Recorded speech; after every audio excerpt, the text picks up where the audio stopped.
You're listening to the Human Story Podcast, conversations on the all encompassing human experience. This is brought to you by Yoked Media.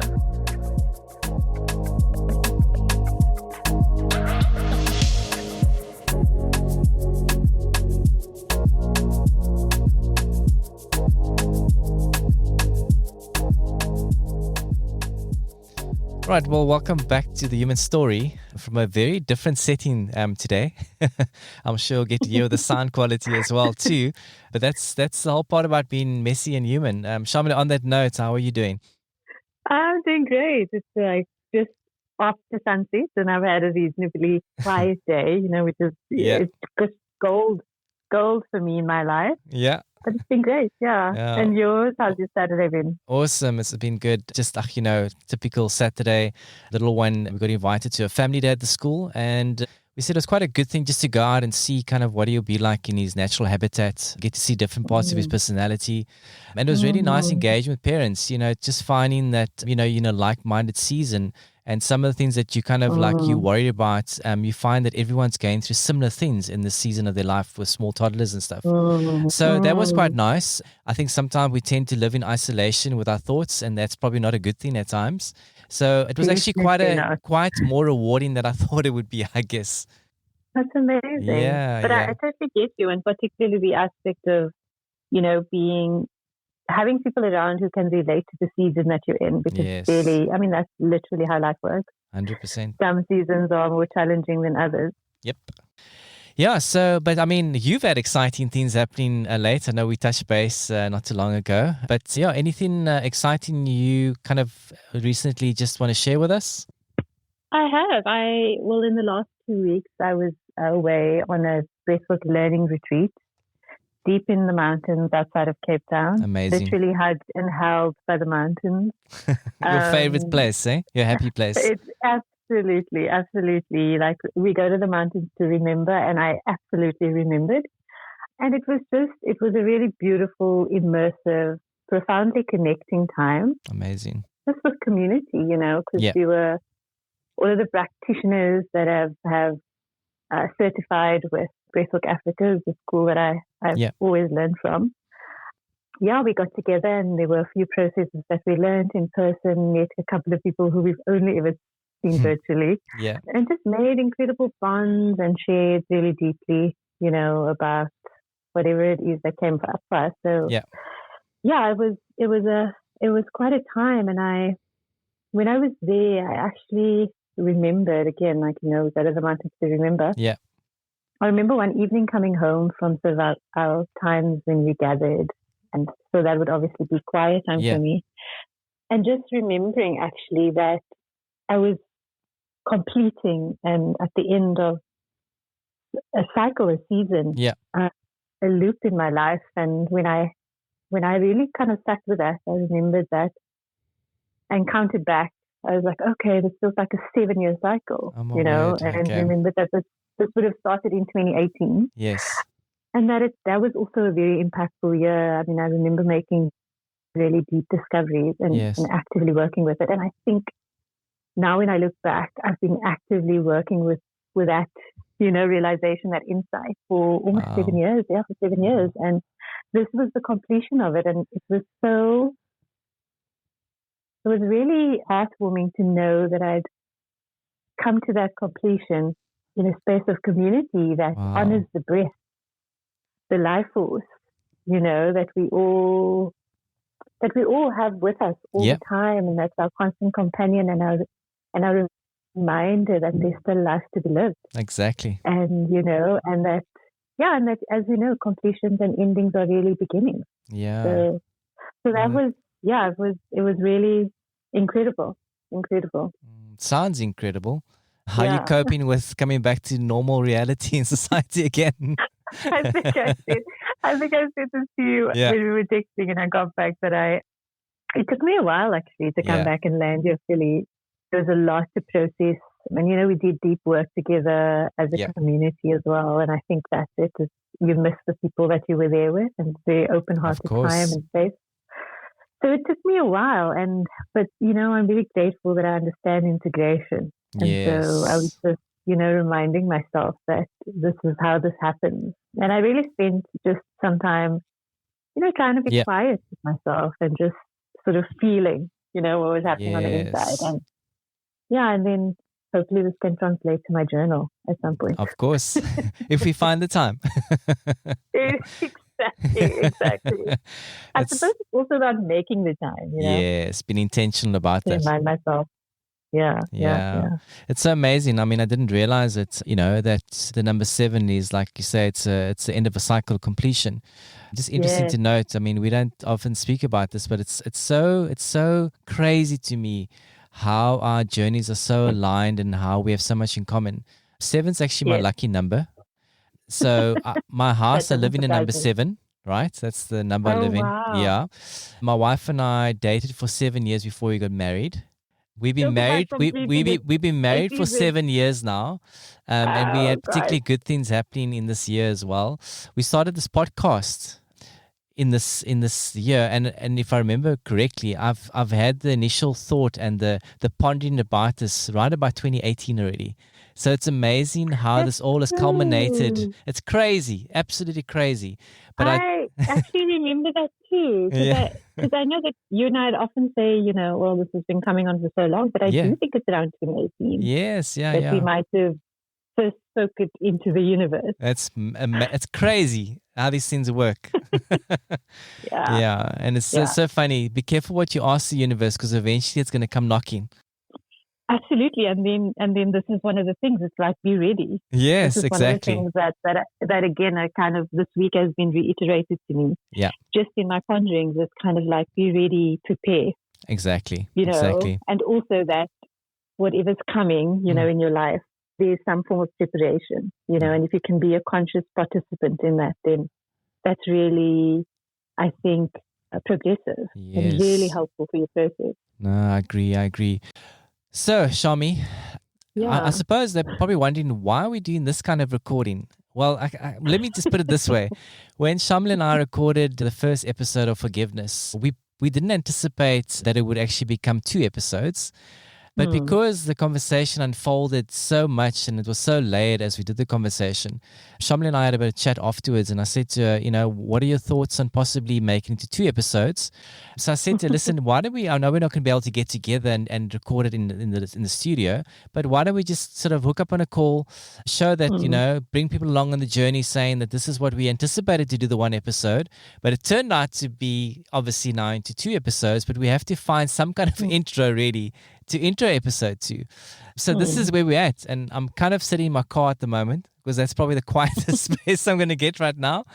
And so this is where we're at, Shami. I mean, I just want to say for the first episode, I reached out to a friend of mine. For those of you that have listened to episode 1, I've made the initial inquiry. Eventually, I got the number from that individual that I'm going to call about my journey, asking for forgiveness. Shaamiela, you'll know what I'm talking about. If you don't know, go and listen to episode 1, and it will give you insight to episode 2. But I will say, Shami, for me, this topic of forgiveness, wow, it's just been all around me since we've done the episode, and things that have been kind of happening in society, especially this past week too, that I've seen. I'm not sure if you're aware of this whole bullying incident and how people were doing random acts of marketing, just jumping on board and adding their voice to it. And that's fine. That's all good.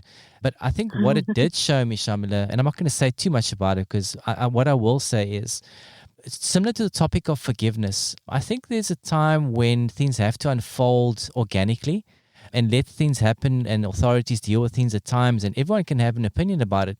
But I've seen a lot of things unpack online and people jump into conclusions, which has actually caused a lot of harm to people involved in this whole thing. So I want to say, with the topic of forgiveness, similar to kind of wanting to fast forward the process, that one should be mindful that it's organic thing, that it happens over time and one must allow that to get to where you need to get to, the rawness of it. So that's kind of just been my experience of late after we've done the first episode, Shami. Wow, I mean, that's an incredible reflection, I think.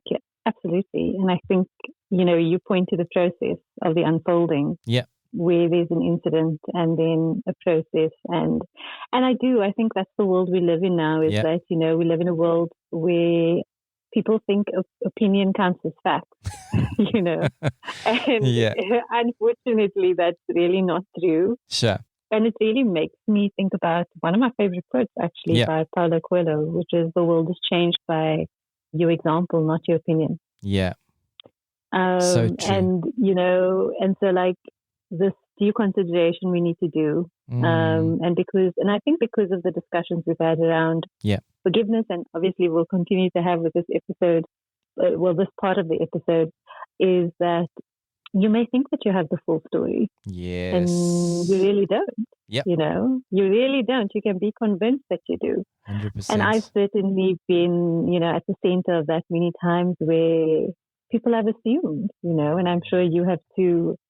And I think to be witness to that, to be witness to how that can also break down connections and relationships. 100%. When, you come in with an assumption. Mm-hmm. And so, and so I'm reminded again that, you'll never regret asking for clarification. Yeah. You'll never regret it, but you can regret your assumption. Of course. So that's something to, that's something to contemplate again, particularly relationally. 100%. That's such a great reflection. Yeah. Yeah. So, Shami, episode 2, just to give people a bit of a foretaste, it is something for me, it's more about the work of letting go. So, the first episode was kind of just more discussing the process. But the second part to me, it got really to a point like, what is some of the work that one needs to do of letting go? I particularly was pondering on a certain moment in the episode. I think we had a bit of a discussion about it. For me personally, I had quite a bit of a breakthrough on this topic. And I'm so grateful for it, because even since the episode, we've obviously posted the first episode of forgiveness, it's still kind of continuing. But I'm so grateful that I had that moment and I could share it. And hopefully it impacts someone as well, and they can take something from that to realize that it is a journey. It really is a journey, and embracing that whole process too. Yeah, definitely. I think the second part of this discussion, we go just a little bit deeper, which is, very normal on this podcast, as we now know.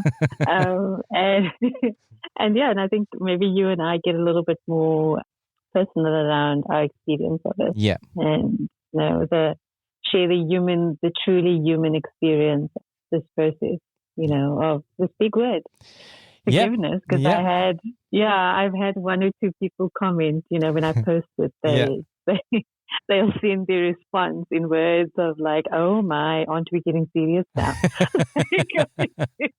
It's so funny to me. Yeah. Because it just shows you, that it's a big word, although it's so often used just sort of in a non-nuanced way, but also in a way that's very casual, you know? Yeah, no, that's been my experience too. I've kind of kept an eye on the platforms and people's comments. A couple of comments that stood through, powerful topic. Thank you for bringing this up. Someone else saying they will look at forgiveness and acceptance in a different light now, because there's someone that obviously, is the religiosity part of things. They do get stuck on that at times. So that was really great, that the intention behind the topic actually resonated with many people. And again, if it can give you a different light or an opening and to see things a bit differently, I think that's what it's about. Just to stir, a different thought about something. So on all accounts, it seems like that serious topic has done its sort of job on episode 1. We trust that episode 2, it would kind of, lead you in a different direction and some of the work of that, what that entails. But Josh, as a final forward, I don't know what you would like to just add for episode 2. I think I want to say we can either criticize or be hard on ourselves, through the process, or we can be a loving and kind voice to ourselves as we grapple with this very deeply human experience of considering forgiveness, Very true. So I just want to remind people that it's the loving and kind and compassionate towards self is usually what makes it easier. And I hope that you can be easy with yourself. I hope so too. So, yes, part 2 of forgiveness. Let's pick up on where we left off. Carl Jung says this. We might not verbalize it, but we kill people off in our minds through daily interactions. And sometimes people are not even aware of it. No. And I think we have to be aware of that too. Totally. Sometimes it's the way that we process, because it's a cognitive process. Yes. And sometimes it's our own perceived injustices as well. So that's why I say it's such a layered thing we're speaking about here. It is. So I just want to be aware as well, sometimes we have to have compassion as well at times to realize that people don't always knowingly go out in the world to transgress and to do harm to others too. Yeah. Oh my word, I love that. And I think you mentioning, the one of the steps, I guess, or maybe one of the, maybe a step in terms of the process of forgiveness, which is you have to extend yourself beyond the borders of you. Gotcha. And start kind of looking at the other individual's experience in this, right? And again, we're differentiating between where you had no responsibility in it versus where you do. And often that's the thing that could get you to that place and get you to that opening, where we suggest forgiveness, is that we start empathizing with their position, even if it's little. Yes. And having compassion for whether that's the individual's way of thinking, their capacity, their context and their circumstances, where they find themselves. Like, why would they have behaved that way in that moment? What influenced that? Again, this is not excuses. Yes, 100%. We're not excusing someone's behavior. We're just going like, what would I want in return? If the roles were reversed, would I want someone to look at me through compassionate eyes? Got you. And actually say, perhaps this was happening. And then, of course, do an inquiry. Yeah. Sometimes the path of forgiveness means many different conversations with a person. So true. And saying like, you know what, when you said this and when that happened, is this what you meant? And there's an inquiry there, but I think you mentioned it earlier that comes with great vulnerability. Yes. Because what we are asking you then to do is open yourself up to the person who hurt you. Yeah. And so again, we can see here that this sometimes is beyond the human reach. 100%. Right? And we're reaching into something that may be more divine or if it's not divine to you, something outside of yourself. Sure. But this is the stretch that's necessary for transformation. It's also the stretch that's necessary for, I think for love to prevail. Sure. Like Very what true. you were saying, right? For us to touch that again and for us to reconnect to what was the thing that made us say, we're going to do this together. That's it. Whether that's a friend, a colleague, Very true. I love that. your husband or your wife or your partner. Yeah. Is that like, can we get back there again? And not back there in a way that let's forget all of this. Yeah. Let's actually allow whatever's happened to be sort of like a fertilizer. Got you. So that it shifts something. And so that feels important as well, is that we're not, I was reading about this in a Dear Judith book, and she was speaking about like how, before we get to forgiveness, often we have to grieve. Yes. And sometimes that means I'm grieving the loss of the way a relationship was before. Got you. Or the way I knew someone before. Or the way things were before, maybe my circumstances and my environment has changed. And so if we can see that, again, this is the emotional process beneath the forgiveness that we need to kind of delve into, is that, if I give myself the space to actually grieve, I can get to that opening. That's it. I love that. I love that, Sha. Yeah, because it's again, there's this reclamation of something.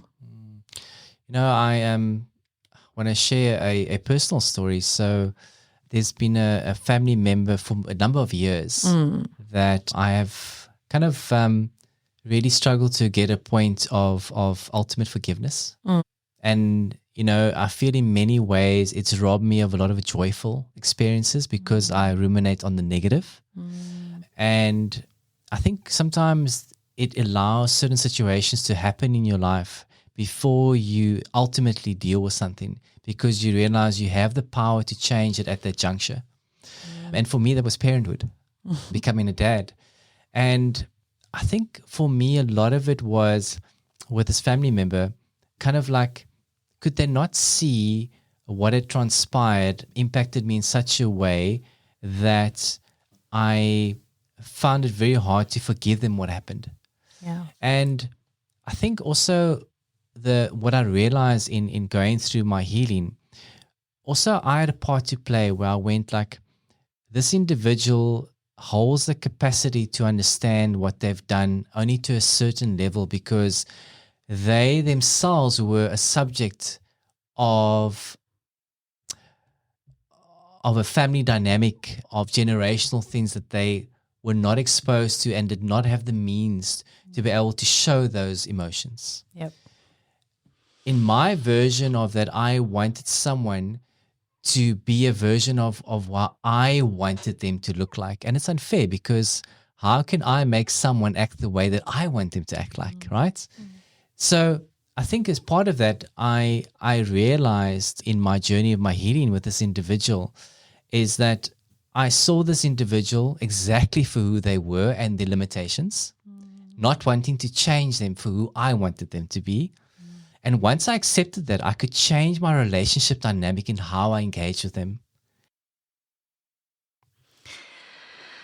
Such a profound truth. Yep. Sure. And the power of giving yourself to the process. That's really not easy, you know. And it's been amazing, because if I think about it, it's allowed me the ability to change generations thereafter. So if I look at it now, I'm so grateful that I've been given 2 sons, to be given the opportunity to make a difference. And I think that in its own is its own divinity. And it comes with some sense of responsibility, but it's enough to know that it's not just about me anymore, the individual, and about the transgression that I feel towards someone that didn't necessarily know how to do that. Yeah. But I now have some tools and understand that I can be a very active part, and I can change the trajectory of how I would want my sons to live. Wow. Absolutely. I mean, how absolutely beautiful. And as you were saying that, I just, it deeply resonated with me, because I feel almost the exact same thing about having 2 daughters. Yep.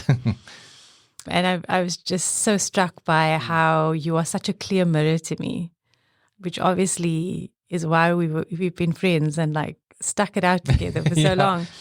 But how you're such a clear mirror to me, because that's the same gratitude I feel, in my own journey of forgiving my parents. And I think it's exactly as you say. You cannot understand that until you're in the position of that power and that authority over this human being who comes into this world with no clue. Yeah. They're so clueless. Yes. And everything you do impacts them. For sure. And then we get to do it consciously. Wow. And that's the gift that I'm hearing you share, is that although this is harrowing and it's difficult for us, to let that go. And I think grieve for the little us. Yeah. I think I myself in my own process in the last couple of weeks have also had to look at a little bit of grief around that. Sure.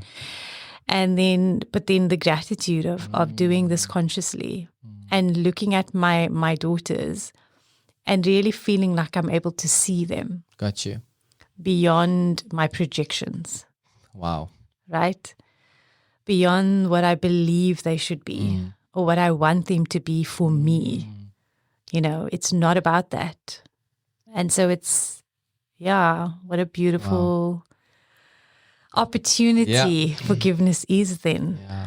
And I think it's been more evident to me, as we age. Yes. You go like, there's this part of you that goes like, at the end of the day, you, myself, everyone that we know won't be here one day.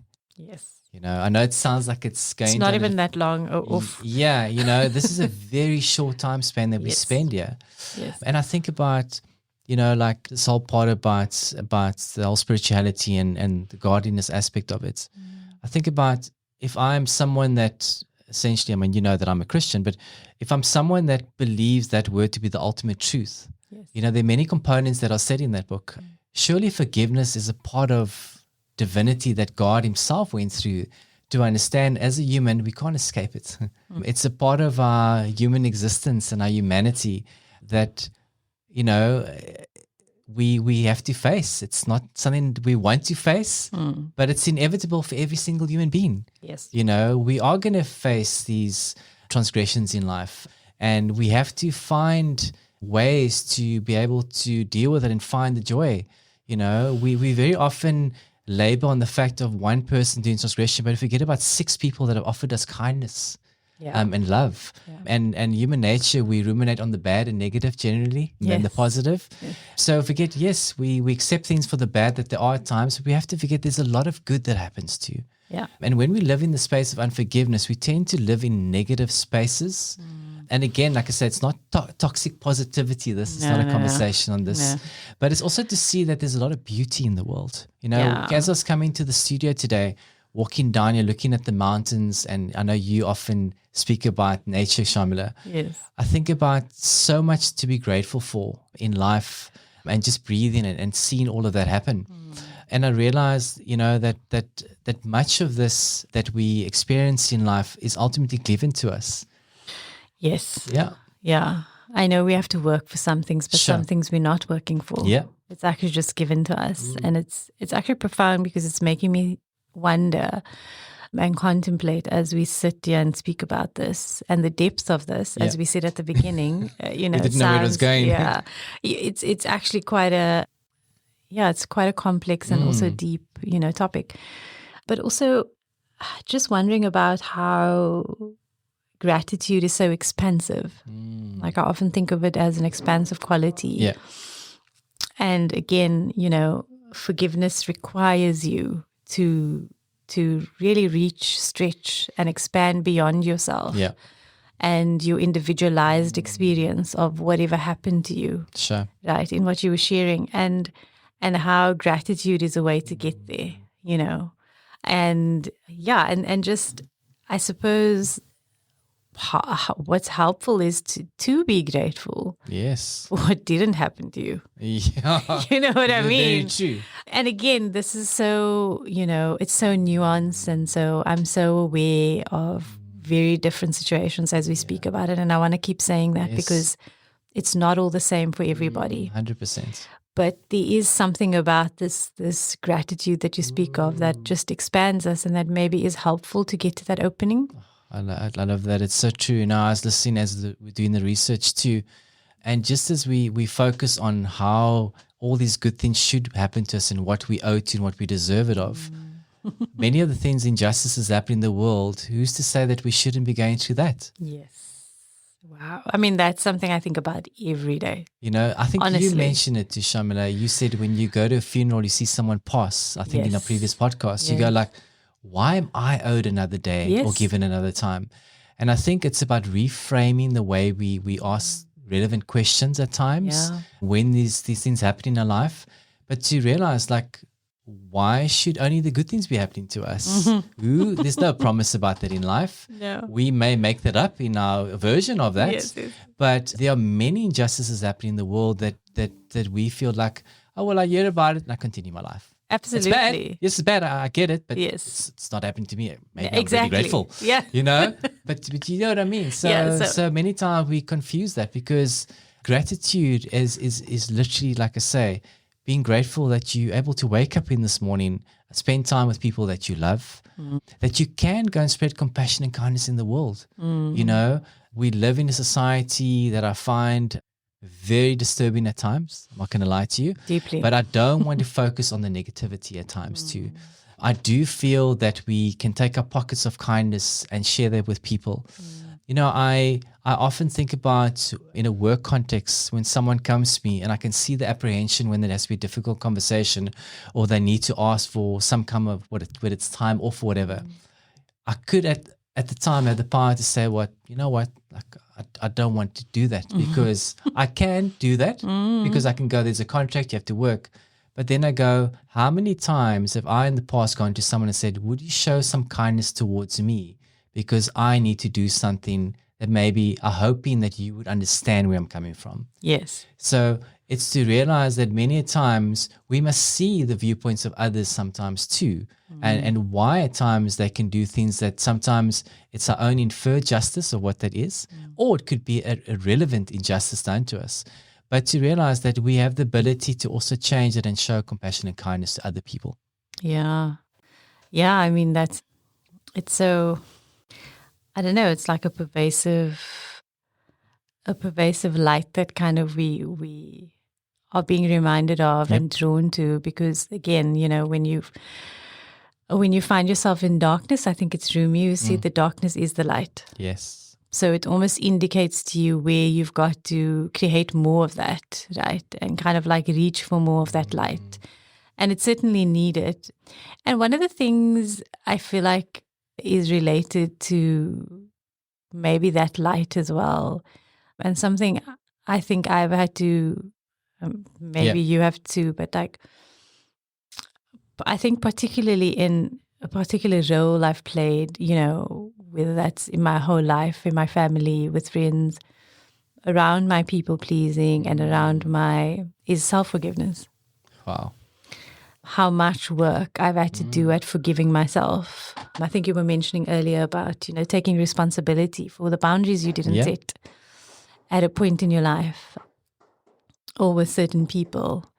And then forgiving myself for that. And that's actually been quite, you know, it's been a process that's kind of really, it's taken time and it's given me pause. Yeah. Because again, the grief and the loss that comes with that, you know, and it's, again, this is so nuanced, it's different for everybody. But you can be so entrenched in a role and so identified with a way of being that you lose so much along the way. Yeah. And I think that's what you were mentioning earlier as well, of pushing yourself through this process so you can feel that joy again. Got you. And how it's it's like something you've got to fight for. Yeah. You know? It's liberating. It is. It's such a great liberator. And so, and the forgiveness of the self, you know, forgiving yourself for, and also, I mean, I think about my daughters are teenagers now. Yeah. So, you know, we've had a whole rodeo already. Yeah. And continue to have one. Yeah. And, you know, I've done this as a single parent for most of their lives. And, you know, as my therapist would always say to me, like, the standard I have for myself is obviously completely insane. Yeah. So, testament to that on the side of the mic. Exactly. I know that I have friends out there. I know that I do.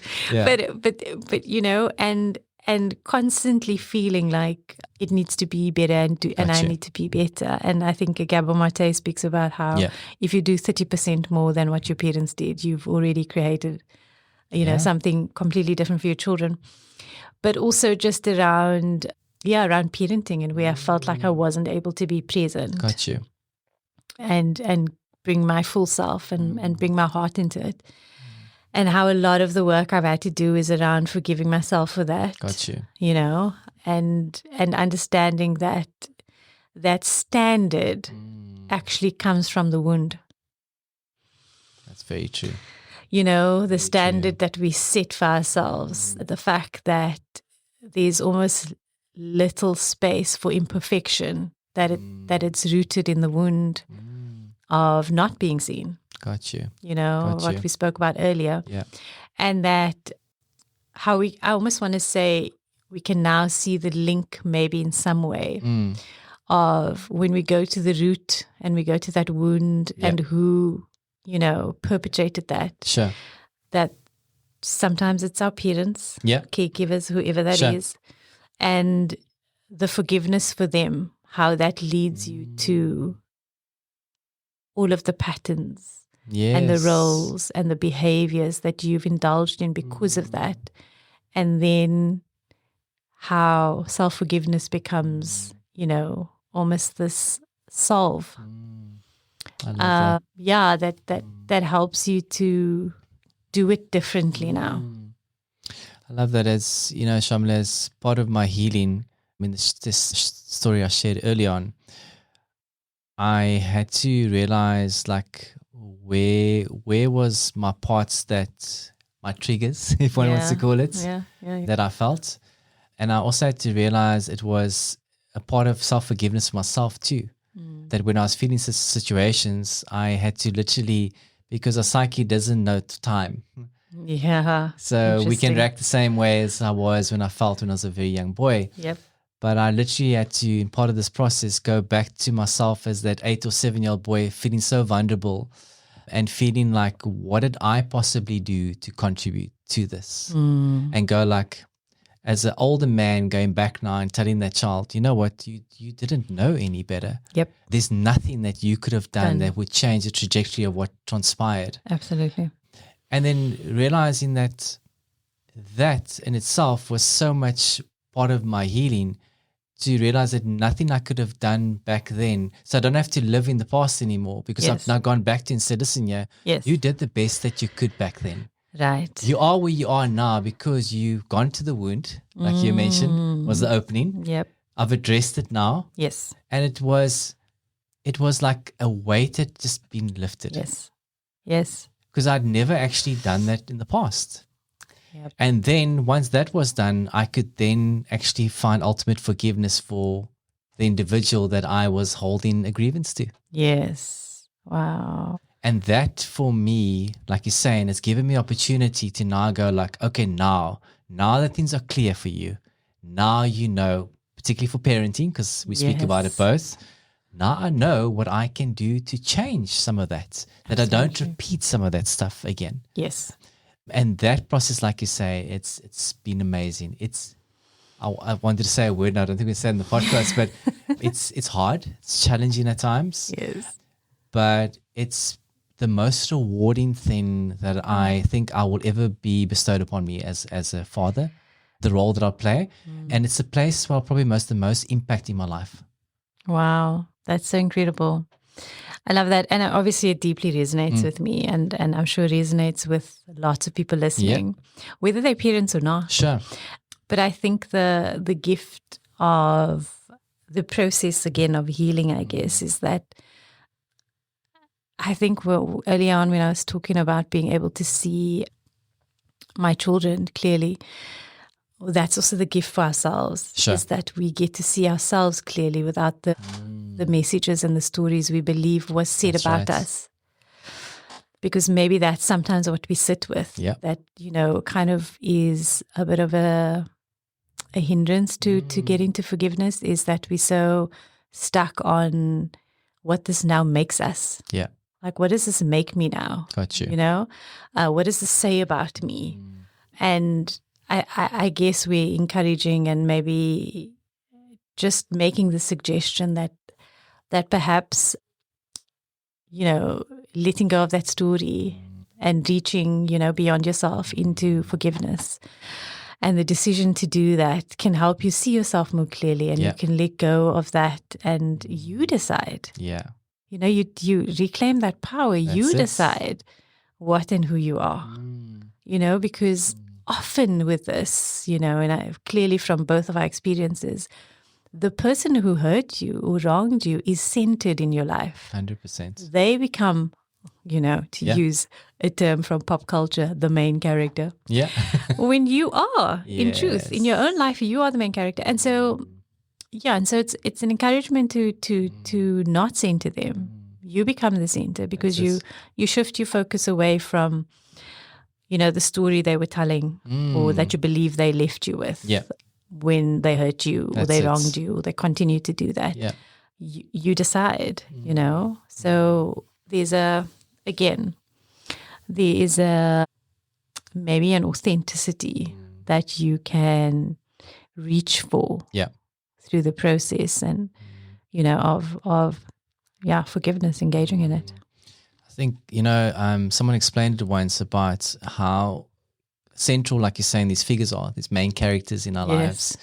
But they use the analogy of a dartboard. Yeah. And the dartboard in the middle has got a bullseye, like that red dot. Yes. And they're saying basically the people that are central in your life, the important figures, like your close family members, your parents, your brothers, stuff, they literally kind of form around that bullseye. They're close to you, so you see the best and the worst of them at times. Yes. And then as you go into your peripheral relationships, like your colleagues and stuff, they don't always get to see those intricate parts of Shaamiela. No. And therefore, generally, it's the people closest to us that generally do these transgressions, or, that we perceive as such at times. Or we transgress against. Yeah, true as well. Yep. But, Shaamiela, there was something when I was doing exercise before I get into that, but I just realized that, about just 2 years ago, someone that I classified as a friend, and we had the relatively good chats through the years. Mm-hmm. I wouldn't say we had a close friendship, but I think we were more than work colleagues. We shared a friendship.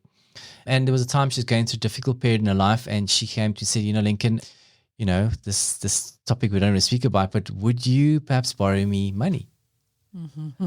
And I think I've learned my lesson when it comes to friends as well. But what I realized is that at the time, I gave the money, but I had the expectation I'd get the money back, kind of thing. And obviously I didn't, just to put the disclaimer on already. You didn't figure that out So yet. what happens is, it happened that after a while, I never ever raised the topic about the money about 6 months later, but she blocked me. Wow. You can imagine what that does to you in your internally, what you perceive to be a valid relationship or a friendship, what they would do to you. And like many of us, But I think the part that I want to say is like the feelings that I had and the feelings that I sat with for quite a while after that. And the same situation came up a while later, but it changed afterwards. I realized that this individual I found out went through something. I think I'm not taking ownership away from her, saying that what she did was wrong, right? But I have a better understanding of why she came to me as a last resort to do that, knowing what the circumstances were. I know now what it was. But she obviously chose to not have a relationship with me afterwards by doing that, right? Okay. Mm-hmm. Many, many years ago, 20 years ago, practically almost, I did the same thing. Oh, wow.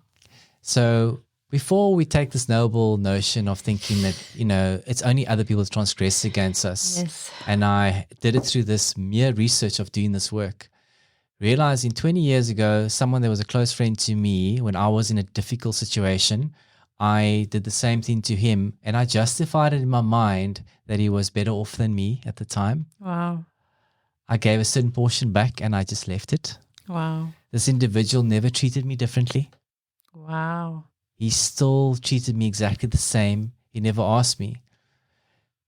But can you imagine coming to realization going like, I harbored this unforgiveness towards someone in my life now, in a different season of my life, but we're all in different seasons. Yes. So at the time of a season in my life, I did that to someone else. Right. So I think what I'm trying to say is that very often we want to take the moral high ground to go like, it's only other people that transgress upon us. Yes. I think we have to realize and get off our high horses at times and realize that we ourselves at seasons of our life can be the transgressor. Absolutely. These are the stories that make you taste the earth. Yeah. Touch the ground. Yep. And thank you for sharing that. That's profoundly brave of you to say, because I think... I want to say one thing before we carry on. Yes, go ahead. Please do. In this process of doing this work, I've realized that I have to take ownership. Even if it's 20 years ago that I did this, I'm obviously a different individual. Yeah. A lot of work has happened in between. But I have to take ownership of knowing that maybe this individual might be sitting with some unforgiveness, and I have a role to play to maybe change that. Okay. So I'm not saying when I'm going to do that, but I realize that I need to reach out to this individual. We don't have a lot of contact anymore, but I want to, as part of this now, the work, realize that I have the ability to change what I did in some other way, even if just the way that I make him view maybe someone else. That how could someone do that to him? Yes, but there's something about, I think in doing that, and I think this comes this comes to the point of like a genuine apology. Sure. Or a repair. Maybe let's call it that. Yeah. A genuine repair is that's what you're saying. I see you. Like I see myself. Got you. Like I was able to see myself. Yeah. And I see you. And even though I can't fix that, I want you to know that I fully acknowledge, there we go, the position I placed you in, or what I did to you, and there's such a validation that someone can, receive from that. But there's also you release yourself from that, and what could be maybe an emotional turmoil that you still sit with. I still struggle with it at times. I'm sure you do, because it's not who you are today. Not who I am, essentially I am exactly. Today. So I know that. It's almost like you say to yourself, like, am I a hypocrite? Yes. At times. 100%. Because, I'm trying to live this virtuous life where I'm trying to do the right thing. Yes. And we don't always get it right. No, but you know what I mean. So I'm like doing the work and doing the healing work, and some parts that I have to play where I can, show up better in situations. But here's something that I did a transgression 20 years ago. And even though the lucky thing that I have this individual still alive, you still have a chance. I still have a chance. There's still today and tomorrow. So I really, what I want to say is this podcast we're doing is to show you that it's a healing for myself at times. Yes, and it shows up certain things to myself to go like, I may have been further down the line. There's maybe some things I really want to go work on and still, fix. Yes. And that's been a mirror, a big mirror for me. Wow. And I want to acknowledge the willingness to repair, because that maybe brings us to this idea of forgiveness as self-forgiveness, and then obviously forgiveness as a form of repairing something that was broken, or I don't know, there was a bit of a stumbling block in the relationship, but that it plays such a important role in, I think, again, genuinely reconnecting and feeling like there may be some kind of resolution. Sure. But I think that ultimately it's about feeling seen and heard and acknowledged, and that the individual has true empathy for you. Got you. And that's held in regard. And again, like how that deepens intimacy in relationships. Yes. It's so interesting, Shaamiela, because this morning my wife and I were talking about this topic, about today's podcast. And she actually mentioned this, and she said exactly what you said now. She said for her, all of us really want to be seen as individuals and be acknowledged. Absolutely. So, if we feel that someone has in some way harmed us or, grievanced us, is that they acknowledge that in some way. And if they can't, that we are still able to continue kind of not carrying that unforgiveness in our heart. Because can you imagine what that does to you as an individual? I think early on you just sort of mentioned obviously the neurological effects of it, and how I suppose pain also lives in our body. Yeah. And how forgiveness plays a role in relieving us from that. And, we're holistic beings, and so our emotional life is deeply, connected to our physical life. And so how that can also just create release in the body. Got you.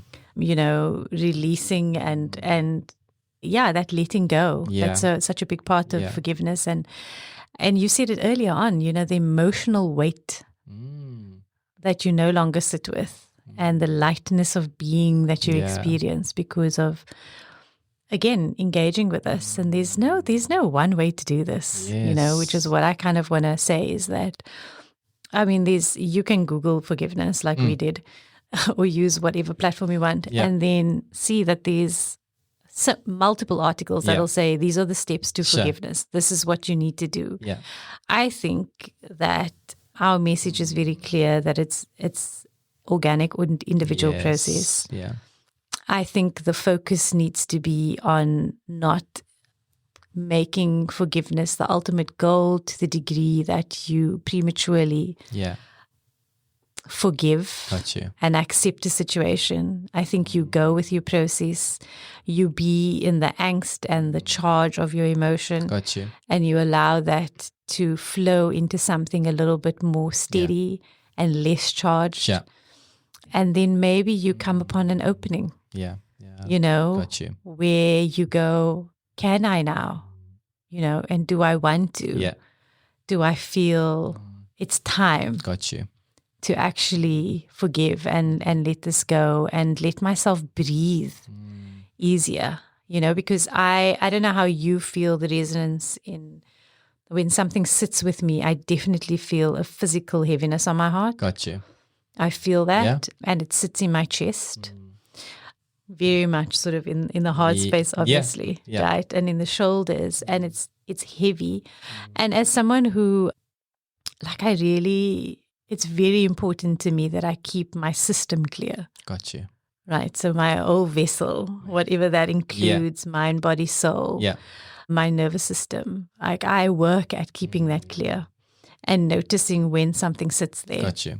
And so, and so it's important for me to be, and so that what I meant earlier on about sitting with this imagination, this space between no longer feeling the charge but not getting to forgiveness yet is going, okay, I'm still sitting with this. I can still feel it in my heart. And even as I sit here now, I feel it. It doesn't feel as heavy anymore.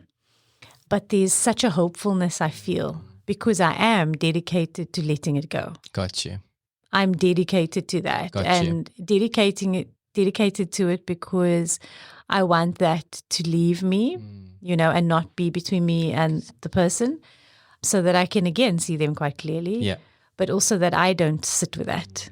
I love it. That I can live in the relief of that, you know. There was a doctor, I can't remember, I think it's Dr. Karen Silver, some research I did as well. It comes down to you saying about, you know, how does forgiveness look? It might be different. She's saying, because I don't know what the world population is, but let's say 8 billion people, there could be 8 billion ways to forgive. I think what she's wanting to say is there's no linear process to it. Wow. I loved that, the way she looked at it. For every person it looks different. Yes. I think that's the important part. Absolutely. I love the fact that you say there's a biological component as well. Yes. Because, I mean, in the research, I also say that it helps in terms of it has a lot of positive effects on your body. Yes. You know, it can bring down blood pressure. I also read about dropping cholesterol, cardiovascular disease. So, I mean, you can understand, like you're saying, you sit with that heaviness at times. Can you imagine how that permeates through your body and the effects it can have, negative effects it can have in your body? Absolutely. So, you know, again, like I say, this is not us sitting here and going like, this is the ideal state to be in. This is a gesture of reaching out, you know, basically saying to you, try this. Yeah. You know, if you found the discussion interesting today, to go that, you know, it's piqued my interest enough to know that like I can see the value of it, and you've realized that like, you know, you've lived too long and ruminated in a space where you just don't find you're hitting a wall. You're doing a loop, a continuous loop. Yes. Maybe try one or two of these things. So I did a workbook by, I think it's Everett Worthington. And basically his workbook is on 6 steps you can do, and it literally spells the word reach. So you can go Google it if you want, Everett Worthington.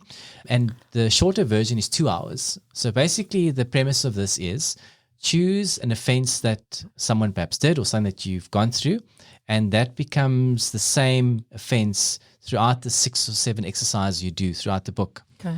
The aim of the book is really to go like, as you start off, say how are you currently feeling about the situation. As you go through the workbook and the exercises, the intention is for you to see different aspects, and hopefully at the end of the workbook to get to a space, like you say, you at a very minimum see that perhaps as an individual differently than what you did when you started the exercise. So like you're saying, it's creating an opening perhaps only, but it's an opening that you never had prior to do the work. Absolutely. I think that's what you have to remember. And I think we've always said it, that this is not a space where it's instant gratification. We're not yeah. offering you 1 minute videos or clips here to say this is going to improve your life in tremendous ways. Yeah. 3 steps. Yeah, there's no shortcuts here. But if you're willing to put in the work to find an opening, at least as a foremost, to try that and go like, you know what, maybe at where you are is a very early stage, like Shaamiela mentioned before, but by continuously trying to do the work, the effort, you might be in a space in 6 months' time where you feel a lot different than you do now. Yes. And that's the ideal state. There's no ideal state to go like, tomorrow I want to feel this way. Yeah. We're human beings. We have emotions. It doesn't work like that. Exactly. So create an opening in space and going like, I want to try this for myself, not for the transgressor. Because I want to live a different life than the heaviness I carry with myself. Yeah. I love that. Thank you for that. And I think, and the fact that you've worked so actively with it to me is just incredible. And it sounds like we've done that differently. Yeah. But we've definitely done it. And I think before we jumped on, we were talking about how other work we've done it was sort of the precursor to doing deeper work around forgiveness, right? And really understanding that it's an all-encompassing 100% experience. And there's a lot of the historic us that's in it. So I just want to mention a few things to remember. Got you. Is that from a relational perspective, forgiveness is, as we know, the thing that kind of helps us transform our relationships. Sometimes it shifts things. Sometimes that means that we spend time grieving the loss of how it used to be. Yeah. And sometimes we grieve completely a loss because it can no longer be. Got you. And that's absolutely okay. Sure. That there are relationships that have to end. And that's healthy for you and the individual. Sure. Or, the other person may not even be able to acknowledge, right? And that's okay. Absolutely. So that's really important to mention. And also, I think you brought it up earlier in your example, is that forgiveness has to come with boundaries. In most instances, alongside forgiveness, you have to do the work around deciding what your boundaries are. 100%. And that's really important because it tempers expectation. And as we know, so much of our fighting is about, sometimes unsaid, unmet expectation, if that makes sense. A lot of sense. Do you know what I mean? A lot of sense. And so I want you to consider that. I want you to consider that alongside the work of forgiveness, that you also look at yourself, take responsibility, and hold the other person accountable, and set the boundary that's going to protect you. It's not going to be a deterrent for anything going wrong, because that's not how this works. But at least you've taken care of yourself in some way. Yeah, and then just to remind you that the root of the word means that we give completely. Yes. And complete your process of getting to a point where you may want to forgive. Got you. Or you may not. I honestly can say that if people choose not to forgive, as long as they've done the process, is what I would say.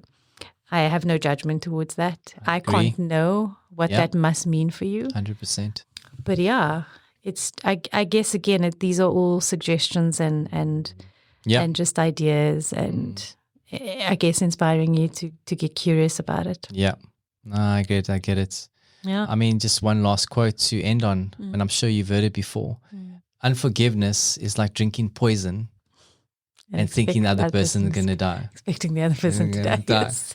And very often we think that, so again, like we said, they were all just, conversation to stir a thought. Yes. Perhaps, go down a certain path, create an opening, create space for it. Yeah.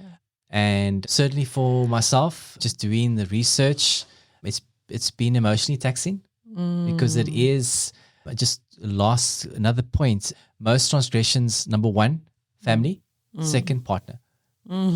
So to give you an idea, we kind of touched on many of those, but and these are situations you can't avoid. So you're going to find yourself in a situation where these transgressions are going to happen, probably on a regular basis, probably some that are much less of a grievance than others.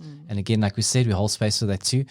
But it's just, like I said, it's just interesting. And I think for myself personally, I have really grown in this topic and have a much better understanding.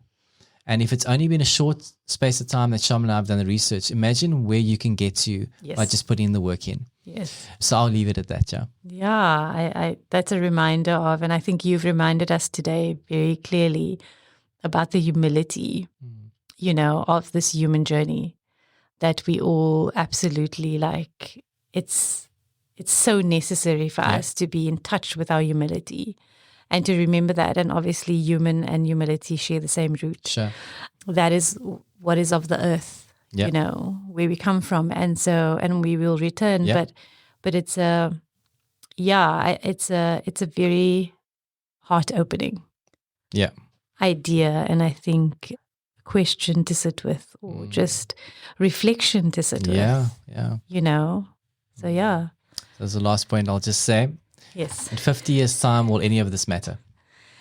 Indeed, because some of us won't be here. That's it. Anyway, it was a fascinating discussion today. Indeed. Thank you for joining us, and we hope that we've sparked some question or curiosity, and we look forward to having you join us next time. From myself, Lincoln, until next time. And from me, Shaamiela, sending you love and greetings. Well, that was The Human Story, brought to you by Yoked Media. Stay tuned for more on The Human Story.